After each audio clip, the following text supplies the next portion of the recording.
menegaskan bahwa penciptaan alam semesta meliputi langit, bumi dan segala isinya terjadi dalam 6 masa. Sejalan dengan informasi ini, ilmu pengetahuan juga mengungkapkan bahwa alam semesta seperti yang ada saat ini terjadi melalui suatu proses yang amat panjang yang memungkinkan untuk dikelompokkan menjadi 6 periode. Dengan demikian, terdapat kesesuaian antara informasi Tuhan dan penjelasan yang diberikan para ilmuwan melalui telah dan penelitian mereka.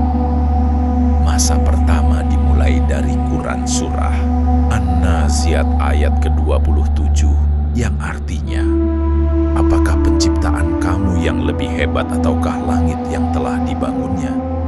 Ayat ini menjelaskan tentang penciptaan alam semesta dengan peristiwa Big Bang, yakni ledakan besar sebagai awal lahirnya ruang dan waktu termasuk materi.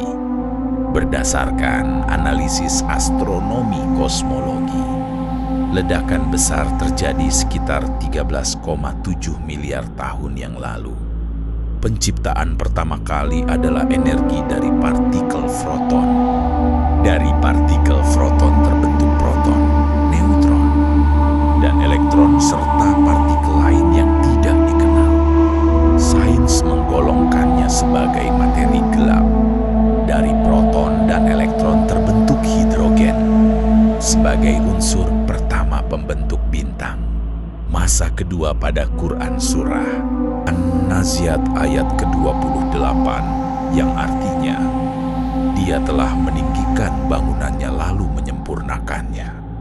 Ayat ini menjelaskan tentang pengembangan alam semesta sehingga benda-benda langit makin berjauhan, yang dalam bahasa awam berarti langit makin tinggi, lalu menyempurnakannya dalam arti pembentukan benda langit.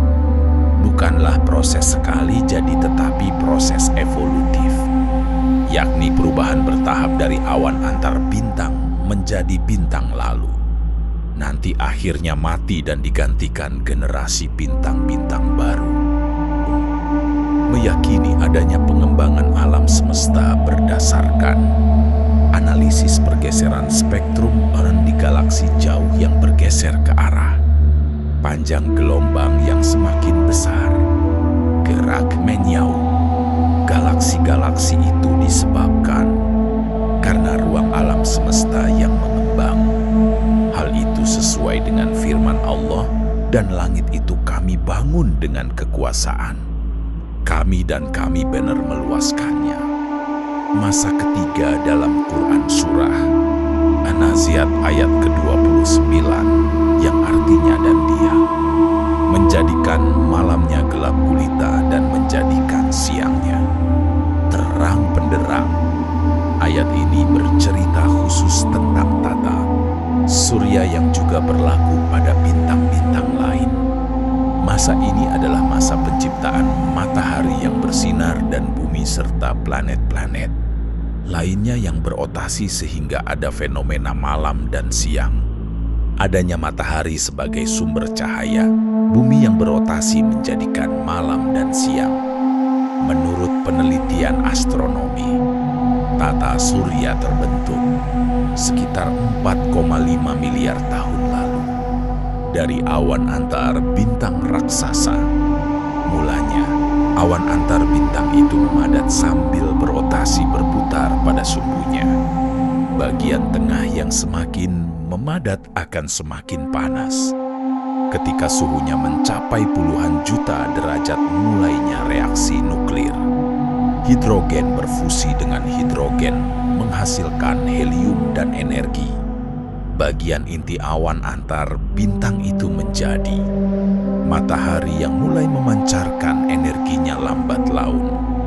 Debu-debunya tersibak oleh angin matahari, sementara debu yang memadat di sekitar matahari kemudian berproses membentuk planet-planet, salah satunya bumi kita ini. Masa keempat pada Quran Surah An-Nazi'at ayat ke-30 Ayat ini menjelaskan proses evolusi di planet bumi. Setelah bulan terbentuk dari lontaran bagian kulit bumi, karena tumbukan benda langit lainnya, lempeng benua besar atau Pangea kemudian dihamparkan, yang menjadikan Bennu mulai terpisah, membentuk 5 benua plus Antartika. Bumi dihamparkan dalam ayat tersebut bermakna lempeng benua yang bergeser sedikit demi sedikit dalam waktu ratusan juta tahun. Sekitar 225 juta tahun lalu semua benua masih bergabung. Lalu benua Amerika mulai berpisah dari benua Eropa dan Afrika. Sementara benua Asia bergabung dengan lempeng India Australia yang terlepas dari benua Afrika. Berikutnya masa kelima pada Quran Surah An-Naziat ayat ke-31 yang artinya darinya dia pancarkan mata air dan ditumbuhkan tumbuh-tumbuhannya. Ayat ini menjelaskan awal penciptaan kehidupan di bumi, mungkin juga di planet lain yang disiapkan untuk kehidupan dengan menyediakan air. Proses pemanasan yang menyebabkan penguapan dan pembentukan awan lalu. Hujan yang menyebabkan siklus hidrologi yang akhirnya memancarkan mata air. Al-Quran tidak menjelaskan proses awalnya tetapi hanya menguraikan substansi proses hidrologis yang dikaitkan dengan proses awal kehidupan, yaitu menumbuhkan tumbuh-tumbuhan sebagai makhluk hidup pertama. Kehidupan diperkirakan bermula dari laut yang hangat sekitar 3,5 miliar tahun yang lalu berdasarkan fosil tertua yang pernah ditemukan di dalam Al-Quran Surah Al-Anbiya. Ayat 30 memang disebutkan semua makhluk hidup berasal dari air. Akhirnya kehidupan di bumi dimulai dari makhluk bersel tunggal dan tumbuh-tumbuhan. Yang menarik, proses lahirnya kehidupan yang dimulai dari tumbuhan terkait dengan skenario Allah menyiapkan kehidupan di bumi. Hadirnya tumbuhan dan proses fotosintesis sekitar 2 miliar tahun lalu menyebabkan atmosfer mulai terisi dengan oksigen bebas. Adanya oksigen diperlukan oleh sebagian besar makhluk hidup bergerak, yakni binatang dan manusia. Dan terakhir, masa keenam dijelaskan pada 2 ayat berikutnya dalam surah An-Nahl yang artinya gunung-gunung dipancangkan dengan teguh. Semua itu untuk kesenanganmu dan untuk hewan ternakmu. Quran Surah An-Naziat ayat 32 dan ayat 33 ini menjelaskan lahirnya gunung-gunung akibat evolusi geologi dan mulai diciptakannya hewan dan manusia.